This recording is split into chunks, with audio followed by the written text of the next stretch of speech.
बिस्मिल्लाहिर्रहमानिर्रहीम। अस्सलाम वालेकुम। सारा इन द किचन में खुशामदीद। आज मैं आपको अल्फ्रेडो सॉस बनाना सिखा रही हूँ। बहुत मज़े की बनती है। किस तरह से बनती है बनाना सीखते हैं।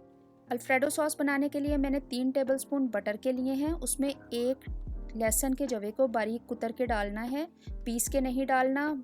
बटर को आपने मेल्ट कर लेना है और लहसुन का जवा इसमें आपने सौटे कर लेना है, ब्राउन नहीं करना। 1 कप क्रीम, फ्रेश क्रीम लेके मैंने उसमें आधा कप दूध का डाल के उसको अच्छे तरीके से फेंट लिया है। आंच को हल्की करके आप बटर में क्रीम को डाल देंगे और फिर जब ये थोड़ी सी गर्म हो जाएगी तो आंच को थोड़ी सी आपने मीडियम कर देना है और इसको पकने देना है इतना कि ये थोड़ी थिक हो जाए।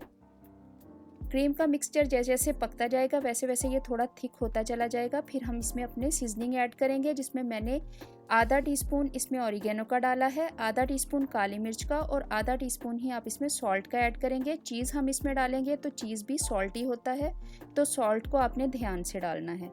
अब मैंने इसमें डाला है 1 कप कश किया हुआ चेडर चीज़। इसमें पार्मेज़ान चीज़ जाता है, लेकिन पार्मेज़ान चीज़ हर शहर में अवेलेबल नहीं है और थोड़ा एक्सपेंसिव भी होता है, तो उसकी बजाय हम चेडर चीज़ इस्तेमाल कर रहे हैं। चेडर चीज़ को आपने उस वक्त तक पकाना है जब तक कि वो मेल्ट ना हो जाए। फिर आप इसकी आंच बहुत धीमी कर देंगे, चम्मच इसमें हिलाते जाएंगे और बहुत ही मुनासिब मिकदार में जब आपकी सॉस गाढ़ी हो जाएगी तो आप चूल्हे को बंद कर देंगे और इसको डिश आउट कर लेंगे। याद रखिए कि सॉस जो है वो आपने चूल्हे के ऊपर बहुत ज़्यादा गाढ़ी नहीं करनी है, क्योंकि ठंडी होके भी सॉस थोड़ी सी मज़ीद गाढ़ी हो जाएगी।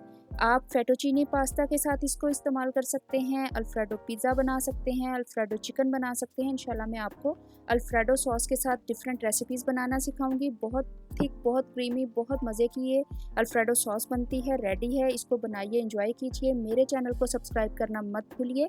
मेरी वीडियो अच्छी लगती है तो इसको लाजमी लाइक करें। बहुत शुक्रिया।